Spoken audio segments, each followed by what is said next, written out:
Holy smokes, everyone. It's me here. Welcome to my channel, and we have a very special video today. We're going to be talking about the rise of superheroes. Okay, so obviously this is something that I am incredibly passionate about. Comics have been a huge part of my life for as long as I can remember. And what I want to do with this video in particular is actually tie together some of the things that we've talked about on this channel before. See, one of the things I love doing is talking about iconic comic book characters and their costumes and their design and things like that.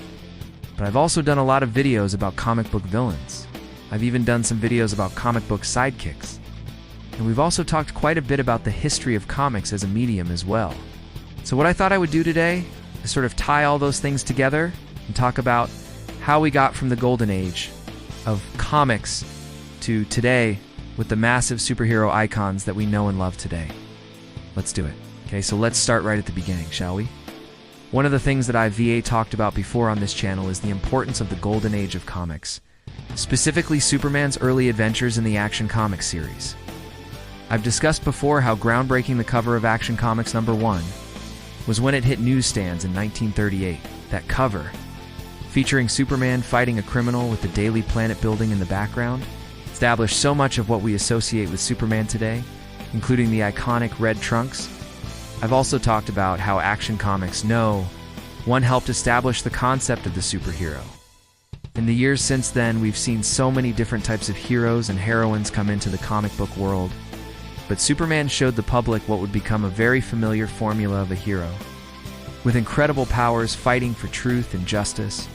After the success of Superman, it didn't take long for other publishers to try and capitalize on the superhero trend.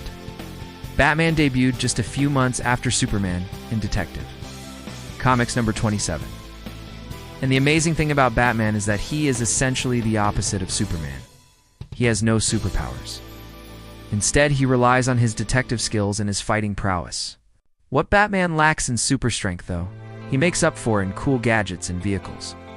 I think one of the most interesting things about Batman is that he doesn't rely on a secret identity. With Superman, Clark Kent is basically just Superman in disguise.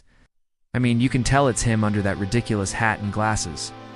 But Batman just kind of goes out into the world as Batman.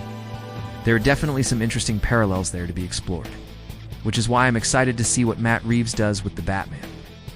But who could possibly challenge the likes of Superman and Batman? Enter Wonder Woman. This Amazonian princess is strong enough to go toe-to-toe with Superman, and she's got magical powers to boot. Wonder Woman also bucks some of the trends that we see in a lot of superheroes. She wears a skirt instead of pants. Her costume is primarily based around red, white, and blue, rather than the more typical colors of yellow and black or green and purple.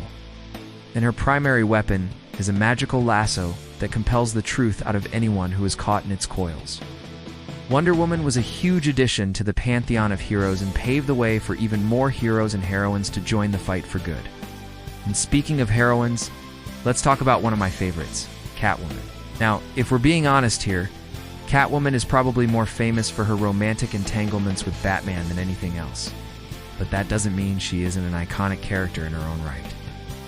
Catwoman started off as a villain in Batman #1, but nowadays she's typically considered an anti-heroine.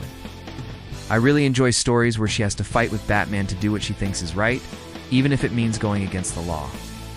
And in more recent years, writers have really leaned into the trauma that Catwoman experienced as a child and how that has affected her as an adult. So we've talked a lot about iconic heroes and heroines, but let's not forget about the importance of the sidekicks. Robin, who started off as a completely different character in Detective Comics #38, quickly became synonymous with Batman. Batman wouldn't be the same without the boy wonder by his side. It's worth noting that Robin's costume changed drastically over the years. In his early appearances, he wore a green and yellow suit that was very similar to Batman's. Nowadays, Robin usually wears a full-body suit with a classic red cape. Another sidekick that proved to be incredibly popular was Wonder Girl, who originally appeared as an Amazonian princess alongside Wonder Woman. Donna Troy was Wonder Woman's sidekick for many years, but she eventually went on to become an original member of the Teen Titans. There are obviously so many more iconic characters that I could talk about here, but hopefully this gives you a good idea of how we went from those early days of Superman and Batman to the massive world of superheroes we have today. I feel like we've really come full circle with characters like Miles Morales taking on the Spider-Man mantle and becoming a new icon for a whole new generation. Love to hear your thoughts on the evolution of superheroes over the years. Thank you so much for watching. I hope you had fun. Until next time, stay safe and stay nerdy.